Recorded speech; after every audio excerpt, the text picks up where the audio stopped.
I'm Matt Bishar with REIT, and I'm in London for EPRA's annual convention. Joining me is Tim Pire, the Managing Director with Heitman. Tim, looking at the European market, where do you see the best real estate investment opportunities right now? Overall, when we look at real estate opportunities, it really falls into two classes. First, I think central London continues to do very well. And then also from a geographic area, you have to look at Germany. And we call it the derivative on Germany, but those countries located close to Germany, whether it's Switzerland, Austria, some of the Central European countries, but also the Nordic countries. The real estate markets have been strong, and the underlying economies have been stronger than the periphery. And what about markets that perhaps are facing some of the biggest challenges in the near term?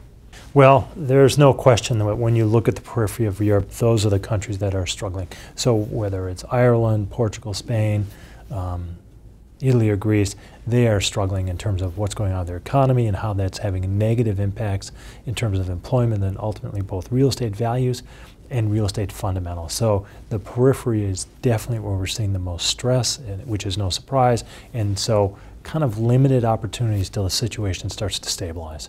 And we've done a couple of these interviews in the past where we really focused on kind of the U.S. market.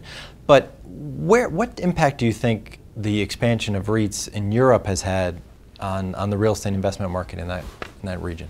Well, I think it's been positive, but I wish it would be more positive. The market would have grown more than it has, because I think it's a great vehicle in terms of giving individual investors and institutional investors a chance to invest in liquid real estate across a number of different markets they maybe would not have exposure to. So they can diversify property types, they can diversify from a geographic perspective, they can diversify relative to different strategies. So I think it's a great vehicle. It just has not grown the way we thought it would. And I think there are probably several things taking place that should help drive the market. I think REITs have done pretty well through the crisis and recovered pretty quickly. That's one.